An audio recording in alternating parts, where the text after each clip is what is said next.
जी कैफ 4 आज के लेक्चर का आगाज़ करते हैं। Lecture number 5। कल हमने चैप्टर 2 कंप्लीट किया था, सारे कंसेप्ट्स आपको होम असाइनमेंट दी गई थी।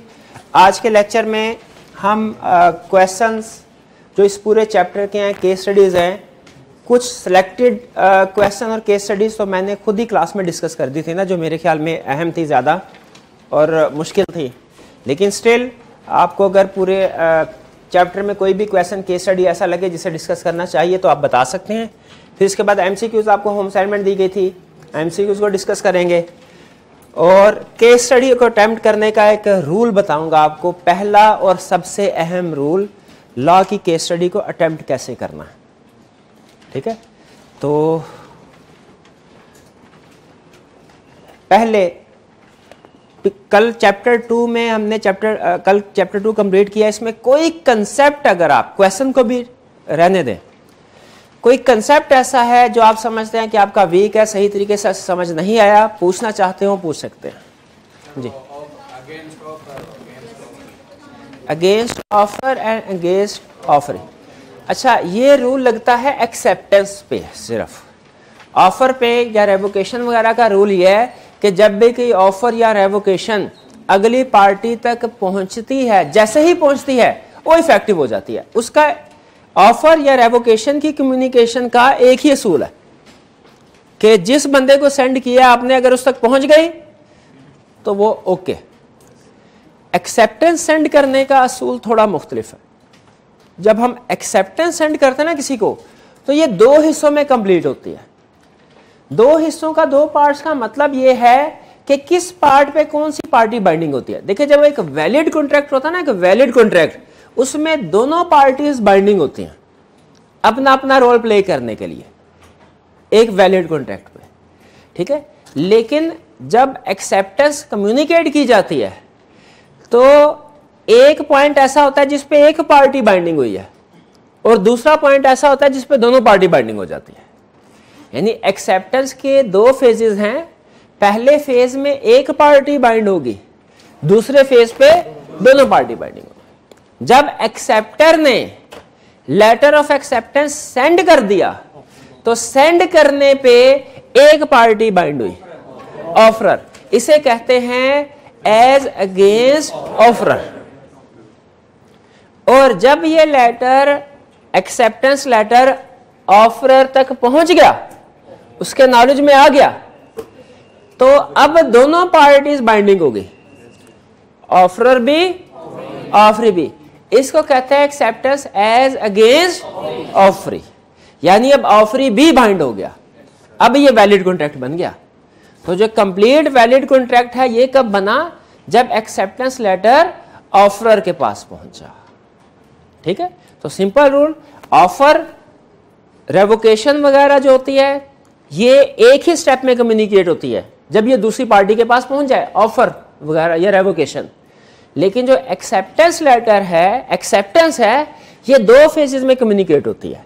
पहला फेज जब एक्सेप्टेंस लेटर सेंड किया जाता है, दूसरा फेज जब एक्सेप्टेंस लेटर उस पार्टी तक पहुंचता है। जब सेंड किया जाता है तो कौन सी पार्टी बाइंड हुई? ऑफरर। इसे क्या लॉ ने क्या नाम दिया? Acceptance as against offerer. यहां पे ऑफर बाइंड हुआ है, ऑफरी अभी बाइंड नहीं हुआ। ऑफरी बाइंड नहीं हुआ, इसका मतलब क्या है कि ऑफरी अगर इसको खत्म करना चाहे अपनी एक्सेप्टेंस, हाँ बिल्कुल वाइडेबल है, शाबाश शाबाश। ऑफरी अगर यहां से निकलना चाहे तो निकल सकते, लेकिन जब एक्सेप्टेंस उसके पास पहुंच गई, ऑफरर के पास, फिर दोनों बाइंड हो गए। अब इनमें से कोई भी निकलना चाहे तो नहीं निकल सकता। क्लियर हो गया जी? और कोई कंसेप्ट जी? Deviated acceptance. डेविएटेड एक्सेप्टेंस, देखिए जब भी कोई ऑफर की जाती है ना, तो सम टाइम उसमें मैनर प्रेस्क्राइब कर दिया जाता है कि आपने एक्सेप्टेंस देनी है तो किस तरीकाकार से देनी है। अगर एक्सेप्टर उस तरीकाकार के मुताबिक नहीं बल्कि किसी और तरीकाकार के मुताबिक किसी और मैनर में एक्सेप्टेंस दे, तो इसे कहते हैं डेविएटेड एक्सेप्टेंस। यानी ऐसी एक्सेप्टेंस जो प्रेस्क्राइब्ड मैनर में नहीं है, किसी भी और दूसरे मैनर में है, इसे क्या कहते हैं? Deviated accept. यानी एक्सेप्टेंस दी जरूर लेकिन मैनर से डेविएट कर दिया। डेविएटेड एक्सेप्टेंस वैलिड नहीं है, वैलिड एक्सेप्टेंस नहीं है, लेकिन इसमें ऑफरर की जिम्मेदारी होती है। फिर अगर एक्सेप्टर ने प्रेस्क्राइब्ड मैनर में एक्सेप्टेंस नहीं ना दी तो वैलिड एक्सेप्टेंस नहीं है, लेकिन इसमें फिर ऑफरर की जिम्मेदारी है कि वो एक्सेप्टर को बताए कि भाईजान ये मुझे वारा नहीं खाता, आपने अगर एक्सेप्टेंस देनी है मेरे जिस मोड में मैंने कहा उसी मोड में आप एक्सेप्टेंस दें। ठीक है, अगर ऑफरर ये नहीं बताता तो फिर लॉ क्या जूम करता है, कॉन्ट्रैक्ट हो गया है, क्योंकि प्रेस्क्राइब्ड मैनर में आपको बताया था लॉ का व्यू थोड़ा लीनिएंट है। जी ये क्लियर हो गया, इनसे पूछिए। क्लियर हो गया मुतमिन आप? जी सर, अगर जो ऑफरी है वो यहाँ से ट्रांसमिशन में एक्सेप्टेंस लेटर डाल दे और ठीक, टाइम पे ऑफर भी वहाँ से रेवोकेशन कर भेज दे। हाँ शाबाश। एक ही टाइम पे ऑफरर ने ऑफर लेटर दिया, एक्सेप्टर ने 5 तारीख को एक्सेप्टेंस लेटर दे दिया, ऑफर लेटर 1 तारीख को गया था, 5 तारीख को एक्सेप्टर ने एक्सेप्टेंस लेटर सेंड किया, 5 तारीख को ऑफरर ने कैंसिलेशन लेटर सेंड कर दिया। दोनों लेटर अभी रास्ते में है और जो पहले पहुंचेगा वो नहीं। किधर गया अल्लाह आपका? एक्सेप्टेंस लेटर भी रास्ते में है, कैंसिलेशन लेटर भी रास्ते में है। बताइए कैंसिलेशन हुई कि नहीं? नहीं हुई। क्यों? क्योंकि कैंसिलेशन तब इफेक्टिव होगी जब ये अगली पार्टी तक पहुंचेगी, लेकिन एक्सेप्टेंस उसी वक्त कंप्लीट हो जाती है जैसे ही डाला उसको ट्रांसमिशन मोड में डाल, तो वो एज अगेंस्ट ऑफरर उसी वक्त कंप्लीट हो जाती है। तो अब इस पॉइंट जब दोनों चीजें रास्ते में है ना, इस पॉइंट पे एक्सेप्टेंस हो गई। अब ऑफरर अगर इसके में से निकलना चाहे इस एग्रीमेंट से नहीं निकल सकता। ठीक है जी। हाँ देखिए लॉ ये कहता है सेंड कर दिया, अगर वो दरमियान में डिस्ट्रॉय हो गया तो फिर भी देखिए एक्सेप्टेंस एज अगेंस्ट ऑफर किस वक्त हुई कंप्लीट? जब लेटर सेंड किया था, ट्रांसमिशन मोड में डाला था।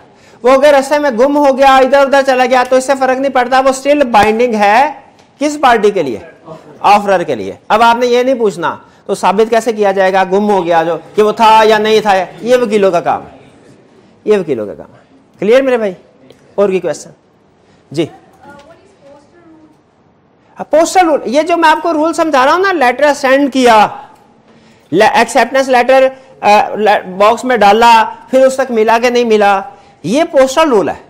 ये अगर रिटर्न फॉर्म में एक्सेप्टेंस होगी ना तो ये रूल लगेगा, लेकिन अगर ज़बानी कलामी एक्सेप्टेंस हो रही है तब ये रूल, तब तो जिस वक्त मैंने एक्सेप्टेंस दी अगली पार्टी को भी उसी वक्त कम्युनिकेट हो जाएगी ना।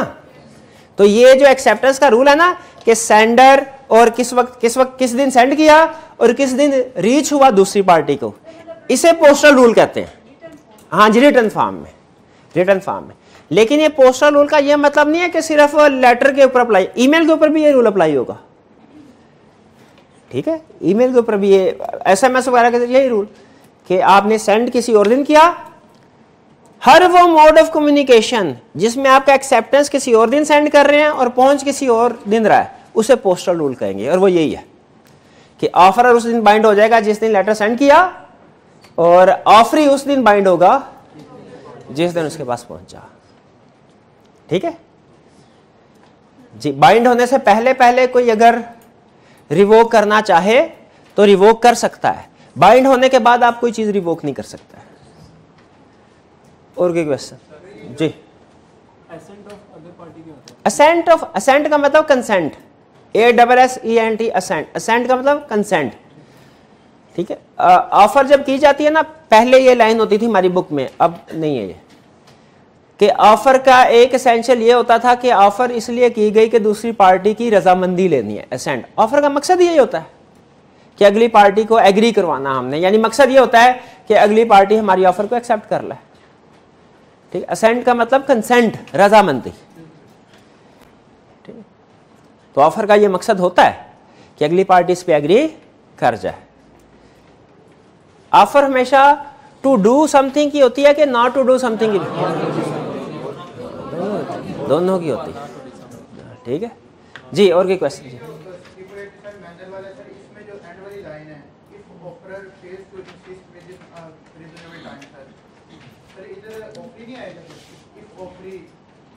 नहीं, ऑफर देखें, अगर वो प्रेस्क्राइब्ड मैनर